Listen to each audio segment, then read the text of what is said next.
Let's now go ahead and take a look at a synchronized method example. And of course, this will come back to our variants of the queue that we've been looking at before. And we're going to show how you can use synchronized methods to fix race conditions in our buggy concurrent Java app, overcoming the problems that we had earlier with the buggy queue. Now, as you'll see, this particular use of synchronized methods only provides a partial solution. So as we'll see, this is not the complete solution. You only get part of it, but that's okay. It's a very important thing to understand how to even solve that.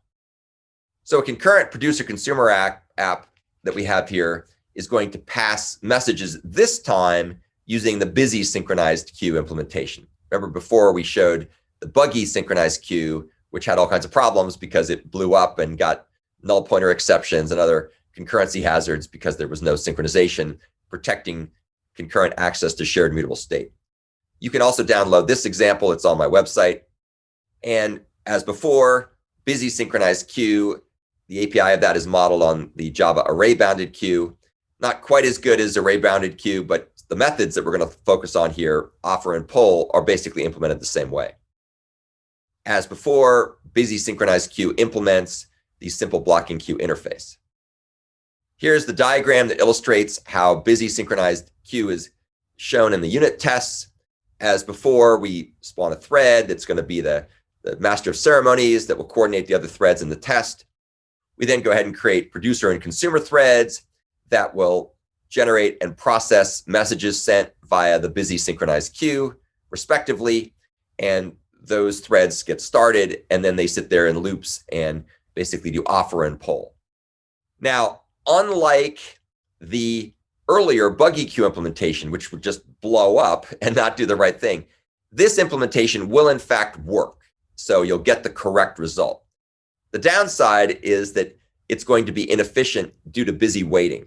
And what happens here is if you're trying to take something, pull something from an empty busy synchronized queue, it'll just spin until there's something in the queue. It'll spin correctly, but spin inefficiently. And likewise, if you go to put something in the queue and the queue is full, it'll spin until the queue is not full. So busy waiting is the downside with this approach, even though the output is in fact correct. So let's take a quick look at how you'd implement this. This is going to use synchronized methods, surprise, surprise, to do this. And as you can see here, we have our fields, just like we did before. We have a constructor, just like we did before. There's no need to synchronize anything in the constructor because it's only initializing its fields, and that can never be done by multiple threads simultaneously. And just to recap, just always remember you don't need to have synchronization in your constructors as long as they're only initializing fields that are not shared with anything else, which is almost always the case.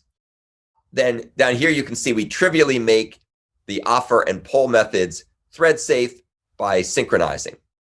And that means only one method at a time can be active in any given object.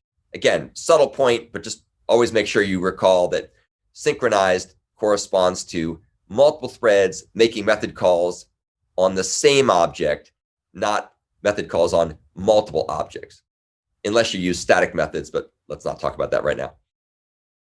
So this particular approach does in fact work for what we're doing, but using a single lock, as we're doing here, because we're basically synchronizing on this using the intrinsic lock, can actually be suboptimal for other implementations. For example, if you were to actually take a look at the linked blocking queue in Java, which we will do later, you'll see that what it does under the hood is it actually has a pair of locks, one for putting things at the head, one for putting things at the tail.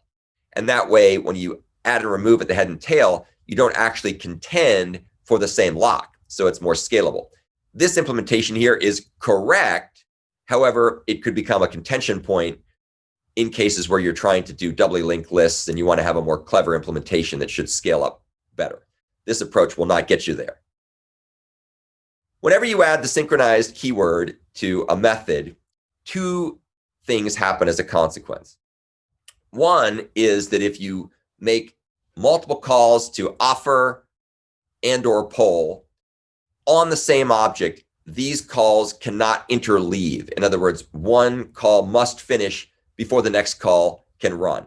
And that applies whether you make, 3 calls to offer on the same object, or a call to offer and a call to poll, or 2 calls to poll and 5 calls to offer, whatever.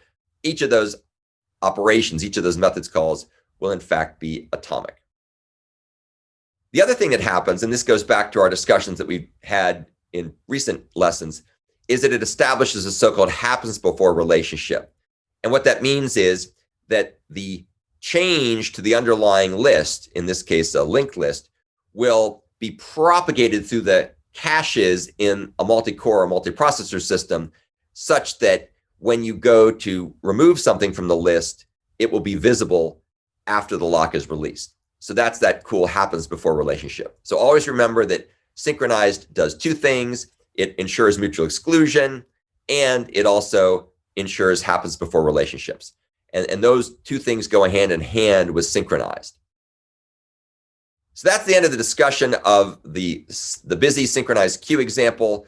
You now have more knowledge about how to implement various types of shared queues or blocking queues, but we haven't quite gotten to the creme de la creme version, which we'll get to here in just a little bit.